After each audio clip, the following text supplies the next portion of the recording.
The next speaker we have for you tonight is one of our very own, Alyssa. Alyssa has been a fantastic member of our community since we started back in February and has been the force to be reckoned with behind all of our social media. Alyssa tonight is going to give you guys a bit of an overview of what it's like to be both a female in esports, but also what it's like to run the social media, which is the core of what esports is about and how a lot of esports players interact. So over to you, Alyssa.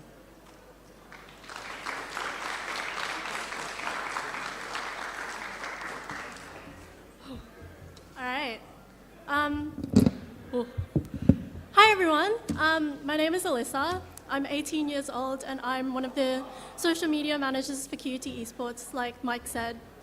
Basically, I started my journey into esports when I was around 14, after I started getting super interested in the professional League of Legends scene in Oceania.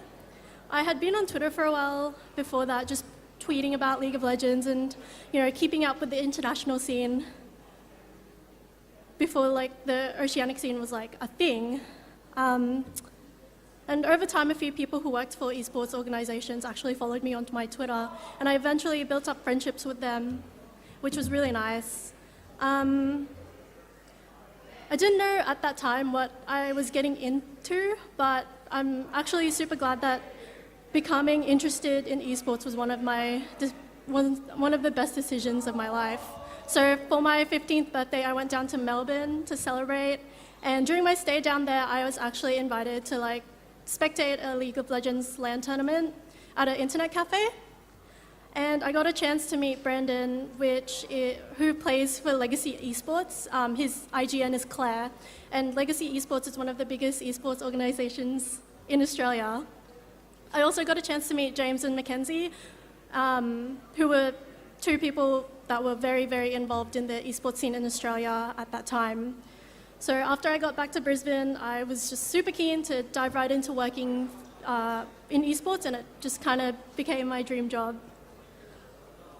I was really lucky because I managed to land some opportunities in working with esports organizations and people such as Mindfreak, Avantgarde, and Minky Whale, which is a streamer, and he founded Legacy. I did as much networking as possible through Twitter and at the odd event that showed up in the Brisbane and Gold Coast area, because everybody knows esports events always happen in Sydney and it's really difficult to get there if you're just from Brisbane. Twitter was actually one of the biggest factors that let me make friends with people who were as passionate for esports as I was. And although I had major anxiety about talking to people from the internet, it was one of basically the best decisions I've ever made, because I've just built up so many friendships with people who are so like-minded. The esports community is so welcoming, friendly, and compassionate.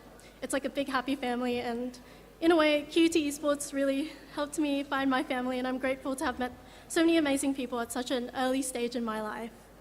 I'll be real with you guys. Being a girl in the esports scene at the start of my journey was rough, especially at that age. I felt like nobody took me seriously, so it felt like I had to work twice as hard to be heard and have my ideas be considered. It definitely wasn't easy for me or any other woman in esports to get where they are. Even professional female athletes aren't taken as seriously as their male counterparts, which really sucks. But being negative got me nowhere, so I just put my head down and I focused on the stuff that I liked doing and made opportunities for myself to improve.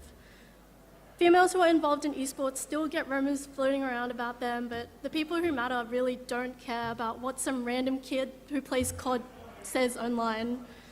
So now there are so many females in the Australian esports scene, let alone the international esports scene. I used to think esports was just, become a pro player or suffer in bronze rank for the rest of your life, but now I've realized it's much, much more than that. There are people, including females, in a range of roles, such as social media manager, team manager, event host, shoutcaster, pro player, and more. I know females who've won tournaments and traveled to Copenhagen to compete at one of the biggest Counter-Strike's events for females. And I also know females who have gone from making home videos in front of a green screen recapping Australian esports to working at ESL, the largest esports company in the world. Hard work really pays off, especially if you're wanting to get involved. I'm so lucky to have had the chance to get esports when I'm still this young, and I'm so proud of how far it's come since I was 14. It's actually insane. These past 4 years of my life have been amazing, and I actually can't thank the people I've met through esports enough, especially the guys at QUT Esports. So if anyone ever wants to get involved in esports, anyone can. So thanks for letting me share my story. I hope you enjoyed.